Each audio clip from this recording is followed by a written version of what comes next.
Astronauts to the moon. Ignition sequence start. 3, 2, 1. Houston, we have a problem. Liftoff. We have a liftoff. We copy you on the ground. You got a bunch of guys about to turn blue. What you're seeing here is a mirage. What's going on, everyone? It's Jaron from Jeranism, back with another video for you. This is basically a summary, as I'll describe here shortly, taken from the most recent Globebusters show, which is live every Sunday at 12 noon on the Globebusters channel. So please subscribe. Links are all in the description. Let's get right to the summary, and I'll ask you to decide with intellectual honesty which belief is truly pseudoscience, that the Earth moves or that it does not. Enjoy, and I'll talk to you soon. Peace. Good. So yeah, I just wanted to do a quick presentation on this. My video actually goes along with today's topic, the international censorship of flat Earth and the truth movement, and we can add to that in the lack of Earth movement, suppressed over 100 years and covered up with math and transform equations. But, really the reason I wanted to present this is because a couple people said that the video I did where I read a PDF was too difficult for them to capture or to understand, and so I want to summarize my recent video. It's called How Einstein Made the Earth Move when all the experiments showed it didn't move. The video was 47 minutes, and in it I made a few comments, and then I read a 21-page PDF that was written by Dr. Robert Sungenis. Many people said it was too technical and that they didn't get it or it went over their heads. So while others have said it was the most eye-opening and important videos they have seen in a while, and so I think it's important. I think it's heavily important. So now I'm going to go through and just quickly summarize the video and the points therein, and then I'm going to reload this clip back to my channel, and you'll be able to find the link to the PDF, the link to the original video where I read the PDF in its entirety, and other links to, The Principle, which is a movie that was directed by Robert Sungenis, and links to more from Dr. Sungenis, all in the description. So, in summary, the video begins with me doing a few things. So first I show the Wikipedia article for Dr. Robert Sungenis, and I point out that in the very first line of the Wikipedia, it states that he is known for his advocacy of the pseudoscientific belief that the Earth is the center of the universe. So then I point out that a little further down it states Sungenis has questioned the number of people who died in slave camps during World War II, and so they labeled him as an anti-Semite. Also, still further, it says, according to Sungenis, he became interested in this pseudoscientific belief that blah, blah, blah. Of course, this is sleight of hand, and no one would actually think that according to Sungenis, he became interested in the pseudoscientific belief. No, could have said, according to Sungenis, he became interested in the topic or began to research the idea. But no, they make it very clear what will happen professionally if any researcher questions the standard narrative. If you question that the Earth is moving around the sun, you're pseudoscientific. If you question the standard narrative of World War II, you'll be labeled an anti-Semite. So this is why I find those who do extremely brave, as they put their search for truth ahead of social acceptance, kind of like what we all do as flat earthers. Much more impressive than, say, like Shaq, who said the Earth is flat and then days later goes on Jimmy Kimmel and retracts, or Golden State Warriors star Steph Curry, who in all honesty said that we haven't been to the moon, and then only 48 hours later has to lie to his fans and to the world by claiming he was joking, followed by having to suck ass and have an interview with astronaut Scott Kelly, and even worse, then he wears Crater Moon shoes and has to agree to donate the money from an auction to help more children become indoctrinated, because as obviously his grade school, high school, and he went to Davidson College for 3 years were not enough to indoctrinate him. So he has to donate his shoe money so that no child gets left behind, right? You will all believe in the moon landings, period. So professionally in this world, if you question your public education, you will not just simply get away with it. That's something we've come to see. So needless to say, Robert has been demonized for his research into this very important topic. So after the Wikipedia article that claims his belief is a pseudoscientific one, I go and look at the definition of pseudoscience and decide, well, I ask the viewer to decide if Dr. Sungenis holds a pseudoscientific belief or if the entire scientific community holds a pseudoscientific belief. So the pseudoscience definition is right here, a collection of beliefs or practices mistakenly regarded as being based on the scientific method. Over on this right side, we've got pseudoscience consists of statements, beliefs, or practices that are claimed to be both scientific and factual, but are incompatible with the scientific method. I also point out a term that's used quite frequently in the PDF, and that term is petitio principii. The definition of that is a logical fallacy in which a premise is assumed to be true without warrant, or in which what is to be proved is implicitly taken for granted. Other people might know this as begging the question. It's an informal logical fallacy. This is where one assumes the conclusion of the argument So I included many quotes in the video from the PDF, but this morning I've just included a few more quotes to get the point across. But again, the main point, the summary point of this video is simply to get people to see which belief is truly pseudoscientific. So let's move on here to some quotes.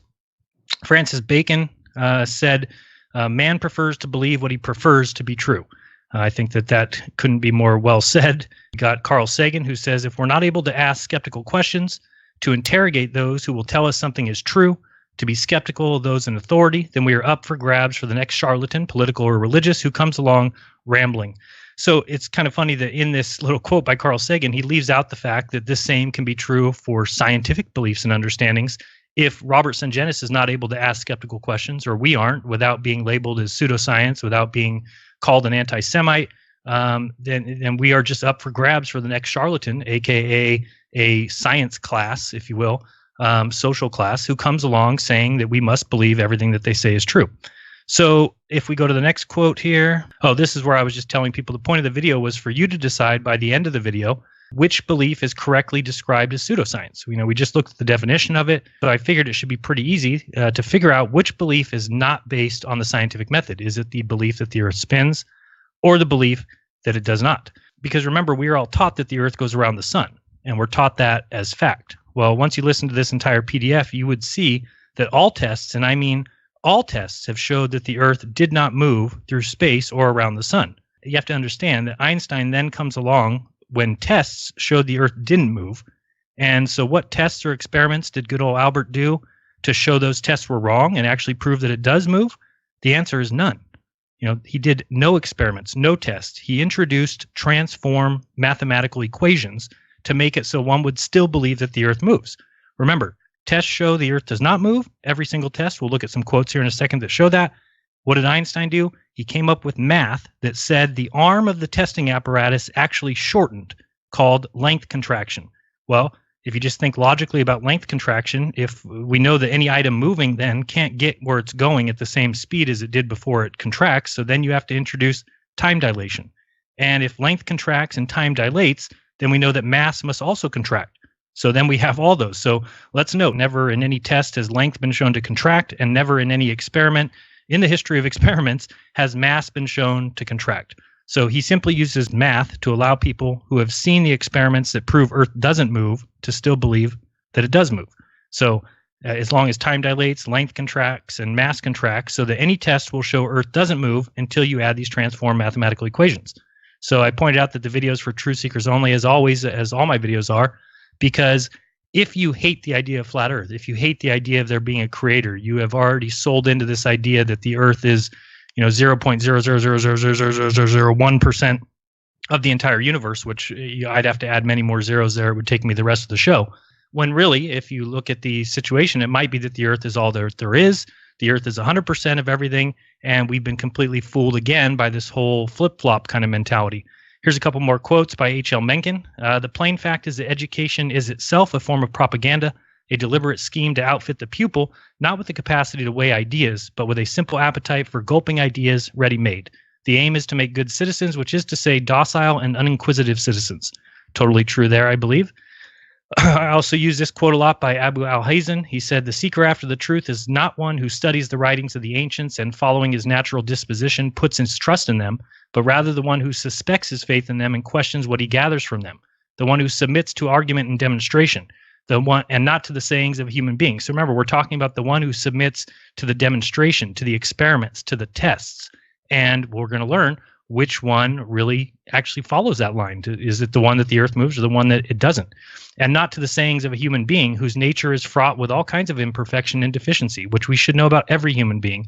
And any human being doing any science experiment has a preconceived bias going in, and they can force things out the way they want, especially if you're going to allow them to use math, which is not reality, to transform mass, to make time dilate, things that don't exist in reality, but they have to exist because the Earth has to move around the sun. Thus, the duty of a man who investigates the writings of scientists, if learning the truth is his goal, is to make himself an enemy of all that he reads and applying his mind to the core and margins of its content, attack it from every side. We have a quote by George Bernard Shaw, who said, "In the Middle Ages, people believed that the Earth was flat, for which they had at least the evidence of their senses. We believe it to be round, not because as many as 1% of us could give the physical reasons for so quaint a belief, but because modern science has convinced us that nothing that is obvious is true, and that everything that is magical, improbable, extraordinary, gigantic, microscopic, heartless, or outrageous is scientific. Malcolm X said, if you're not careful, the newspapers will have you hating the people who are being oppressed and loving the people that are doing the oppressing. Great quote there. I'm sure you've all heard Adolf Hitler's quote, make it the lie big enough, make it simple, keep saying it, and eventually they will believe it. We move on to a great quote from the movie The Principle by Michio Kaku, who said, usually in science, if we're off by a factor of 2 or a factor of 10, we call that horrible. We say something's wrong with the theory, we're off by a factor of 10. However, in cosmology, we're off by a factor of 10 to the 120th. That is a 1 with 120 zeros after it. This is the largest mismatch between theory and experiment in the history of science. Let's continue on. This is a extremely important quote, one of the quotes that made me into a flat earther, really, because here is George Ellis, who's, top 5 or 10, physicists in the world. And when I saw this quote, I said, man, people need to understand this. He says, people need to be aware of that there is a range of models that could explain the observations. For instance, I can construct you a spherically symmetrical universe with Earth at its center. So notice he's saying he can construct for you a spherically symmetrical universe with the Earth at its center, and you cannot disprove it based on observations. Like, what? I thought that all observations show that we are a heliocentric world and that the Earth spins and that all these tests have showed us. Why is this physicist saying that you can't tell the difference? And then he says, you can only exclude it on philosophical grounds. Basically, the idea that the Earth can't possibly be the center of the universe, folks. It can't possibly. That's what science has already undertaken as their main axiom. The foundation of everything they teach you is that the Earth cannot possibly be the center of the universe, because if it was, there might be a creator. And you might be responsible for the things that you do in your life. Well, they don't like that, so they move right past that. But he says, you can only exclude it on philosophical grounds. In my view, there's absolutely nothing wrong with that. What I would like to bring into the open is the fact that we are using philosophical criteria in choosing our models. A lot of cosmology tries to hide that. So remember, we're told about science and how great it is and the scientific method. And here's a physicist who's telling you a lot of cosmology tries to hide that. What? Science is trying to hide something from you? What happened to the science that we were all taught in school? This is completely different. This is men's worldview trying to hide from you. Oh yeah, well the observations do kind of show us that we're the center. All tests and experiments do show us that the Earth doesn't move. All tests and experiments show us the Earth doesn't spin and it stands still. But you better not believe that. It's pseudoscience if you believe that. Let's continue on. I don't know if people know that Einstein said this. If the facts don't fit the theory, change the facts. That's an easy way to make the Earth move. Another quote here, those who are able to see beyond the shadows and lies of their culture will never be understood, let alone believed by the masses. Plato, it's another great quote for us flat earthers. Another one by Aldous Huxley says there will be in the next generation or so a pharmacological method of making people love their servitude and producing dictatorship without tears, so to speak, producing a kind of painless concentration camp for entire societies so that people will in fact have their liberties taken away from them, but will rather enjoy it, because they will be distracted from any desire to rebel by propaganda or brainwashing enhanced by pharmacological methods, and this seems to be the final revolution. This quote here was by Edwin Hubble. Again, I've described this 1,000 times, but when they look out into the stars, into the sky, they see what they call galaxies moving away from us. They're moving away from every position on Earth. It's moving away from everything, which tells you right away that you're the center of the universe, unless you construct another mental gymnastics that you can get around that. Well, what do? They pictured a balloon and said, well, if we put a dot on a balloon, put a bunch of dots on a balloon, and somebody's blowing it up, well, every dot on that balloon technically moves away from each other. So as soon as they saw that, it's not like they said, well, we could be the center or we could be on a balloon. No. They erased the point that we could be the center and said we have to be on a balloon. Because again, the thought that we are the center of the universe scares the shit out of science. So let me just read this. This is from Edwin Hubble. He says, such a condition would imply that we occupy a unique position in the universe. Again, he's looking out, seeing these galaxies move away from us, saying we must be in a unique position. Analogous, in a sense, to the ancient conception of a central Earth. The hypothesis cannot be disproved. So it cannot be disproved that we're the center of the universe, but it is unwelcome and would be accepted only as a last resort in order to save the phenomenon. Therefore, we disregard this possibility and consider the alternative, namely a distribution which thins out with distance. A thinning would be readily explained in either of two ways. He talked about space absorption. We go on and on and on and on. But then he says, Both explanations seem plausible, but neither is permitted by the observations. So again, these guys are just making things up and saying, but the damn thing about it is they don't meet our observations. So then what he says, the apparent departures from uniformity in the world picture are fully compensated by the minimum possible corrections for redshifts in any interpretation. No margin is left for a thinning out. The true distribution must either be uniform or increase outward, leaving the observer in a unique position. But the unwelcome supposition of a favored position, so remember, but the unwelcome idea that we are the center of the universe must be avoided at all costs. This is science, ladies and gentlemen. This is science that are supposed to be based off the scientific method, not a bunch of men sitting around deciding which things must be avoided at all costs. This isn't even science. And it says, such a favored position, like the Earth being the center of the universe, is of course intolerable. Therefore, in order to restore homogeneity and to escape the horror of a unique position. This is science, folks. Oh, to escape the horror of being the apple of God's eye, to escape the horror of being in a unique position, they can't even think of that being the truth. So then you can get into a little bit of the quotes that I put into the video itself. Albert Michelson talking about his experiment that says this conclusion directly contradicts the explanation which presupposes that the Earth moves. So we've got the person who did the experiment saying, nope, the Earth doesn't move, not in our experiments. You've got physicist Arthur Eddington saying there was only one alternative. The Earth's true velocity through space might happen to be nil. Again, these are physicists. These are guys doing the experiments. You've got the data of Michelson-Morley were almost unbelievable. There was only one other possible conclusion to draw, that the Earth was at rest. Physicist Bernard Jaffe put another quote in here from physicist John D. Norton, who said Michelson and Morley found shifts in the interference fringes, but they were very much smaller than the size of the effect expected from the known orbital motion of the Earth. Again, this is a hilarious quote because in here it says the effect expected from the known orbital motion of the Earth. So again, they're presupposing. Let's go a little bit further here. And this quote by physicist Douglas Giaconoli said, this null result was one of the greatest puzzles of physics at the end of the 19th century. One possibility that velocity would be zero and no fringe shift would be expected, but this implies that the Earth is somehow a preferred object. Only with respect to the Earth would the speed of light be c. This is tantamount to assuming that the Earth is the central body of the universe. So even though tests is showing that, these guys are scared shitless about it. Einstein, to the question of whether or not the motion of the Earth in space can be made perceptible in terrestrial experiments. So this is kind of the main crux of the whole argument here. He's saying, oh, if you're talking about whether or not the motion of Earth in space can be made perceptible in some of our experiments, we've already remarked that all attempts of this nature have led to a negative result. Meaning we've already tried testing it and the Earth doesn't move. Before the theory of relativity was put forward, it was difficult to become reconciled in this negative result.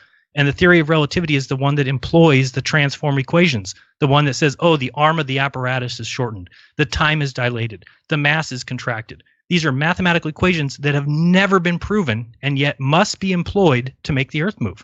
Let's continue a little further. Albert Einstein said, here, soon I came to the conclusion that our idea about the motion of Earth with respect to the ether is incorrect. If we admit Michelson's null result as fact, this was the first path which led me to special relativity.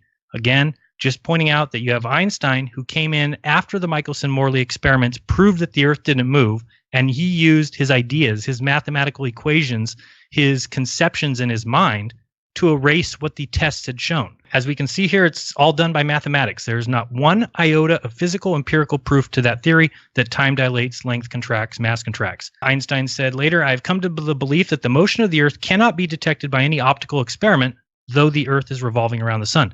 This is what I was talking about. When you've got a foundational belief, which they call the Copernican model, the Copernican idea, this is the Copernican idea that they've already assumed, they've already started from their conclusion with the fact that the Earth moves and goes around the sun. So every test that they're doing, they try and fit into that box. And when it doesn't, they add mathematic equations to make it work.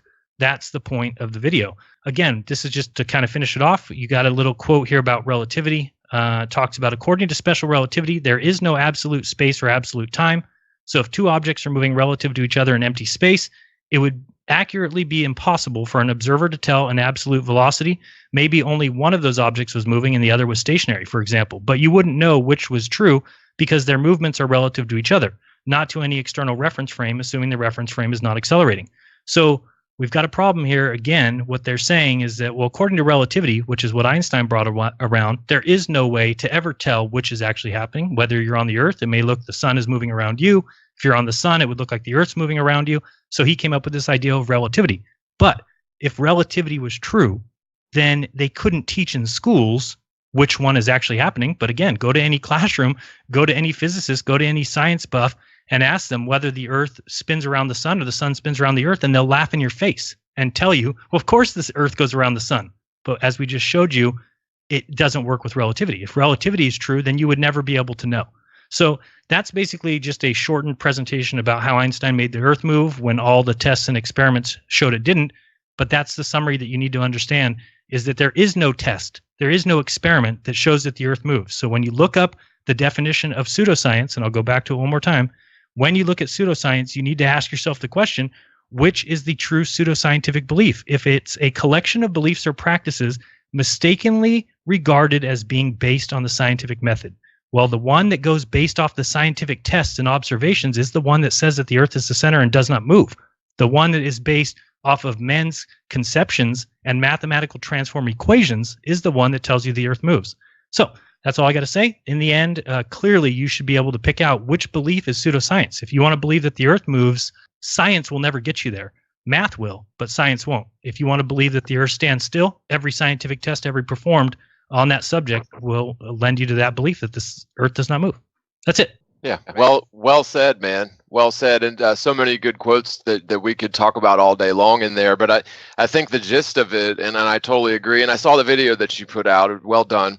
But the gist of it is the heliocentric theory and the ball Earth theory have been arrived at not by scientific experiment and observation, but it's a philosophical preference. It was a choice made by our forebears that it was just terrifying to them that we might be, the actual center of the known universe and the center of creation, and that thought is terrifying to the hedonistic, materialistic, worldly scientists. And so, at some point, they definitely chose to go with the ball, because it sort of puts us on a speck of dust in the middle of nowhere, and we can sort of buck the creator. Yep, absolutely. Okay, and Iru, I have some comments too, but I will wait on those, and Iru's got a screen share for us, so take it away, Yeah. Iru. Okay, no, just for add for the presentation of Sharon, and I saw that video and it's really great. I download the PDF and I trying to translate for the Spanish community. But to add some quotes and other reference from science, even in our modern days, to explain the world, which was written by Steven Weinberg, who was an American physicist, and he won the Nobel Prize in 1979.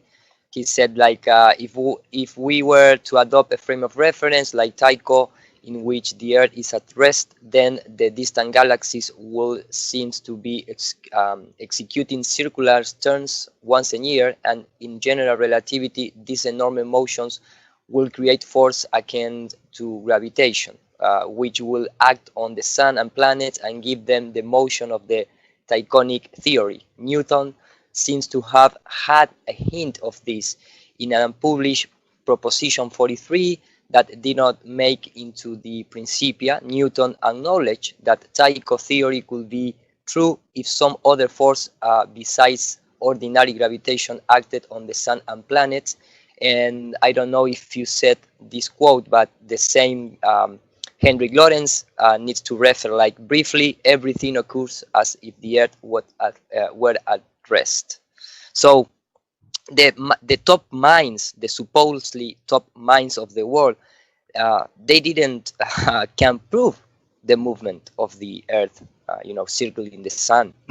Right. That's what even Ernest Mach said in his book about that he debunks the Foucault pendulum, and he talks about that if there was an ether, all the motion of the planets and the galaxies create all the dynamics and vortices and Coriolis effects that we in the modern science trying to add only for the revolution of the Earth around the sun. Yeah, it's absolutely amazing and troubling, but at the same time also kind of eye-opening when you realize that all these guys that Red's Rhetoric and the Soundly, all these guys that for some reason have this belief in materialism, or this belief in nihilism, or this belief that we live and die and you just become worm food.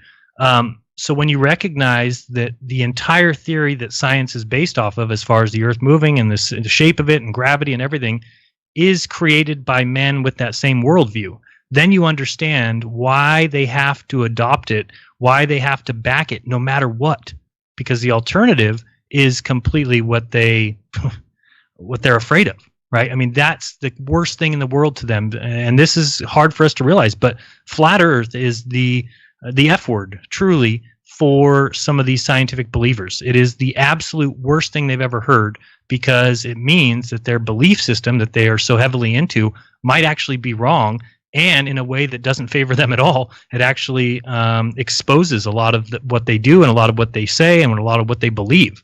And I think it just makes so much sense once you realize that. Then you start to see, oh, now I see why science has to back these guys no matter what. It's because the alternative, the idea that the Earth is the center, is scary as shit to anyone who's badmouthed religion and gone off on their own and said, no, I'm an atheist now and there is no God and there is no proof, when they could just look around and realize the Earth is the most magnificent, amazing creation of all time. And it's right here. You're living right in it. And again, I'm a believer that the Earth is all there is, that there's lights in the sky, and that they orbit around us in a way that works as a perfect clock.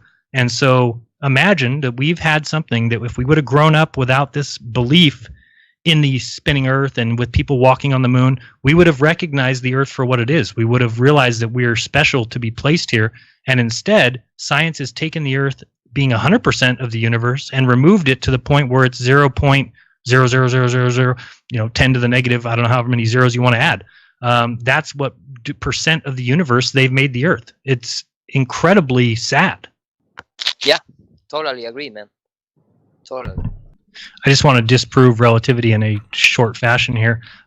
So if you see this little house I built, many people might have seen this kind of paradoxical thing where they talk about length contraction, and they say if this ladder, and you'll see here this ladder is a little bit too big to fit in this house. It's a little too big to fit in the garage. But what they say is if you started moving this ladder at a speed close to the speed of light, that its length would contract and it would actually fit inside this garage for a moment in time. This is what scientists believe. They believe that this is true.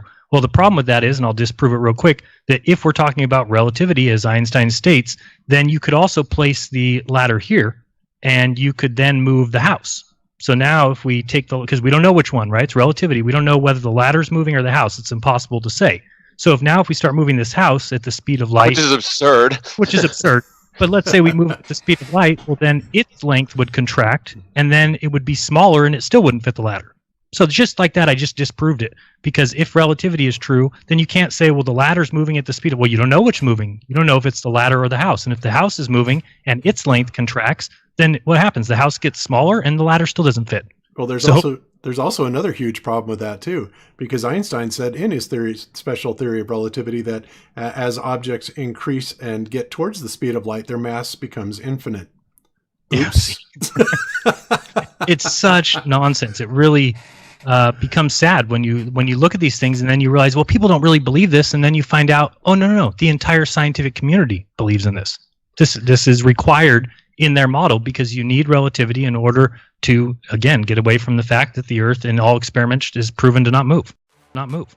Not move. Not move. Not move. Not move.